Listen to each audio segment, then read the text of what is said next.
You've seen the videos. Gen Alpha's cooked. They can't focus, they can't read, they speak in memes. And the most prominent voice ringing the alarm bell is Casey Simpson. Gen Alpha has gotten so much worse. It's actually gotten so bad. Now no one can deny the problem facing Gen Alpha anymore. He's not saying it's hopeless. He's calling us to fix it right now. But I think his entire project, however well-meaning, mistakes a routine generational adjustment for a 5-alarm fire. So today, I want to offer 2 counter-arguments. 1, the problems he's cataloguing are not some unprecedented rupture. They're exactly the kind of transient shock that has greeted every new mass medium, and they have a habit of resolving themselves without a crusade. And 2, why at the deepest level are we so sure that the skills Casey Simpson wants to save, the reading, the linear focus, are the only valid way to live a rich, intelligent, fulfilling life? Let's get into it.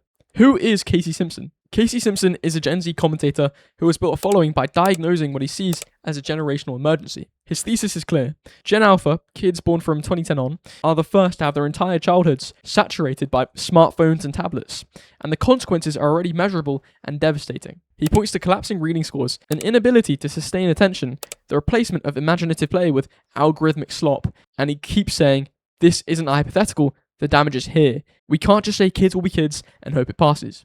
I want to take that seriously, but I also think it's wrong.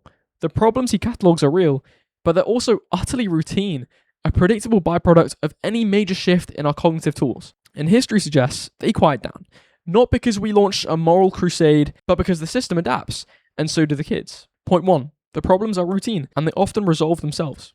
Casey Simpson is emphatic. This is not a Socrates complaining about writing situation. That was a prediction of future harm. He's talking about actual present-day deficits. Reading scores are down now, attention is fragmented, and you know what? In the 1950s, they said the exact same thing about television. Psychiatrist Frederick Wortham's 1954 book, Seduction of the Innocent, warned that comic books were causing illiteracy, delinquency, and moral decay in American youth. This wasn't speculation. He presented cases of children who could barely read because they spent their time on graphic trash. The US Senate held hearings. There was no doubt that, right then, measurable damage was being done. Yet by the 1970s, the panic had evaporated, not because we banned comics, but because the culture integrated them, and literacy rates, far from collapsing, kept rising. Then came television. In the 1960s and 70s, researchers documented that kids who watched more TV had lower reading scores, shorter attention spans, and poorer academic outcomes. The presentable damage was indisputable, the plug-in drug, Mary Wynn called it in 1977. Yet over the following decades, as TV became a settled part of the home, those early correlations weakened and even reversed in some studies. Kids learned to manage both. The massive, permanent cognitive erosion never arrived. Video games were next. In the 1990s and early 2000s, a flood of studies linked gaming to attention problems, aggression, and poor school performance. Again, this wasn't just a fear of tomorrow. The data was right there, on the page today. But as the first generation of gamers grew up, something interesting happened. Later meta-analyses, like those published in the Psychological Bulletin in 2010, found that while heavy gaming did correlate with certain attention issues, it also correlated with enhanced visual spatial skills, faster processing speed, and improved cognitive flexibility.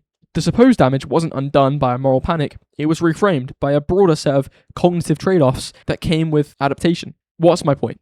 The past 150 years of new media are littered with present tense evidence of damage that turn out to be temporary, context specific, or part of a wider rebalancing. In each case, the initial shock, the dip in an old skill, was mistaken for a permanent loss. But what was actually happening was a period of transition where the brain devotes resources to mastering a new symbolic environment at the temporary expense of an old one. This is where the Flynn effect becomes so illuminating. Throughout the 20th century, average IQ scores rose about 3 points per decade, a phenomenon documented by psychologist James Flynn. The drivers were partly better education and health, but also increasing cognitive demands of a more visually and symbolically complex environment. As more children engaged with screens, abstract reasoning scores, the ability to solve novel problems without prior knowledge, rose substantially. The skills that traditional schooling measured were only one dimension of cognition, and even as some specific literacy indicators dipped temporarily, other forms of intelligence expanded. Now, Casey Simpson might push back and say, but what about the present reading scores? The National Assessment of Educational Progress shows drops we haven't seen before. That's not a future problem, this is a crisis right now. I understand the alarm, but we have to ask, are those drops a permanent wound or a displacement effect? Sociologist and media scholar Patricia Greenfield argued in a 2009 science paper that every technology of communication brings cognitive gains and losses. Writing reduced memory, but enabled abstract logic. Print weakened oral storytelling, but deepened linear thought. visual media strengthen spatial and multitasking abilities at the cost of sustained verbal reasoning. The question isn't whether there's a dip, it's whether the dip is an emergency or just the first half of a cycle. And here's a crucial piece of evidence. A 2019 study by Orban and Shabilsky in Nature Human Behavior found that the link between digital technology use and adolescent well-being is so small it rivals the effect of eating potatoes. A 2020 longitudinal study in JAMA Pediatrics found no evidence that increased screen time led to long-term attention deficits when the baseline attention skills were controlled for. The early alarmist studies often fail to account for the fact that kids with pre-existing attention struggles tend to gravitate towards screens, not that screens create attention problems de novo. The present damage is largely correlational noise being read as catastrophe. The history of such panics teaches us something sobering. The people ringing the alarm bell always see themselves as uniquely positioned, describing a crisis that is happening now and that demands immediate intervention. But the intervention often turns out to be unnecessary or even counterproductive. The children adapt, the educational system slowly integrates the new medium.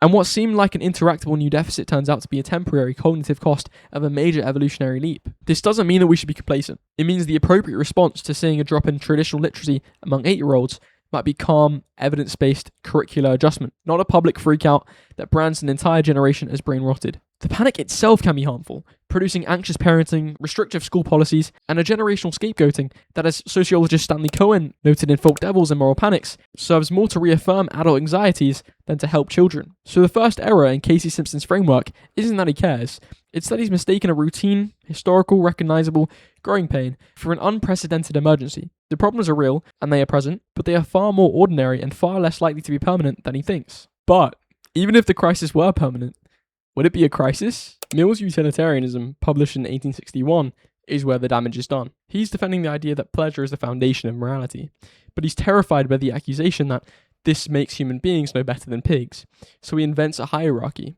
Right, here, let me show you. It is better to be a human being dissatisfied than a pig satisfied. Better to be Socrates dissatisfied than a fool satisfied. And then he goes further. He says pleasures of the intellect, of the feelings and imagination, and of the moral sentiments have a higher quality than those of mere sensation. Reading poetry is higher than playing a mindless game. How does he prove this? With a test. He writes that if you find someone who has experienced both kinds of pleasure and they decisively prefer the intellectual one, that proves that it is higher in quality. These people are what he calls competent judges. And if you disagree, if you'd rather play pushpin than read poetry, well, you're simply not a competent judge. You lack the cultivation to make the judgment.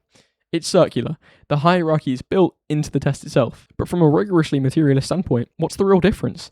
Bursts of dopamine from scrolling TikTok or playing your favorite Roblox game. These are neural processes, and they are as physically real and complex as the ones triggered by passing a Proust sentence. There is no metaphysical ledger that ranks them. The materialist sees only different configurations of matter and energy, all serving the organism's need for stimulation, connection, and meaning. So why does the hierarchy feel so obvious to us? The sociologist Pierre Bourdieu, in Distinction, argued that these hierarchies are not neutral. They are weapons. The educated elite define their own leisure activities, reading difficult books, passing complex math, as inherently noble, and the activities of the masses as vulgar in order to legitimize their own social dominance. When we mock Skibbity Toilet as brain rot, we are doing exactly what Mill did, using our cultural capital to draw a line between the competent judges and the fools, the broader vision. Mute monks, horse riders, and oral cultures. And your question pushes this even further. Why can't we all be mute monks who live their poetry and horse riders? Why are reading, writing, and math the holy trinity of a life well lived? The philosopher Walter J. Ong, in Orality and Literacy, showed that primary oral cultures, untouched by writing, develop sophisticated, deeply memorable ways of knowing. Their poetry is not a text to dissect. It is a lived event, a performance woven into the body and the community. A horse rider's intelligence is a rich somatic knowledge, what Michael Polanyi called personal knowledge, an intuitive, wordless dialogue with an animal that cannot be reduced to a manual. Are these ways of being any less intelligent, any less fulfilling than the scholar's silent study? The insistence of linear literacy as the pinnacle of cognition is what Jacques Derrida called logocentrism, the Western bias that privileges the word over all other forms of meaning-making. The deaf community have fought for decades against the view that sign languages and visual spatial cultures are lesser than spoken ones. A life rich in sign, in rhythm, in movement. Why precisely is that inferior? And here's the twist. Gen Alpha's digital world might actually be a partial return to something more multimodal, more oral, more embodied. Their communication is saturated with image macros, real-time audio, gesture, and a communal remix. what Ong foresaw as secondary orality. The kid who can't sit still with a chapter book, but can write, direct, edit, and start in a 30-second narrative that conveys complex irony to a global audience isn't illiterate. They've simply migrated their life to a different symbolic ecosystem. I'm not saying that no one should read. I'm not saying that a toddler glued to a tablet for 8 hours with no human interaction is fine. But the discourse Casey Simpson represents has it backwards. It mistakes a routine, self-correcting historical pattern for a permanent emergency, and it clings to a narrow, elitist definition of a valuable life. A definition I just traced back to this man in 1861, whose statue I stood in front of, that writes off of an entire generation's way of making meaning. The negative effects we see are real, but so are the effects of TV, of video games, of the novel, of the printed book. Each time, the old guard mistook a transition for a collapse. Each time, the generation wove the new medium into a full human life. And the old, beloved skills didn't die, they just stopped being the only game in town. From a materialist standpoint, the kid blissfully scrolling, creating a communication is not a pig failing to appreciate Socrates. They're a mind embodied and electric, finding joy and meaning in the world as it actually is. And if that world includes mute monks who live their poetry on horseback, then maybe we need a bigger definition of intelligence, a broader vision of a life worth living. One that doesn't require you to read John Stuart Mill to be deemed fully human. Do you think this panic is overblown, or is this time genuinely different? I'd love to hear from you in the comments. I've linked some essential reading, Bordeaux, Ong, and the Orban and Shabilsky paper, and yes, Mill's Utilitarianism if you want to read the whole thing yourself, down below. Thanks for walking with me, and I'll catch you in the next one.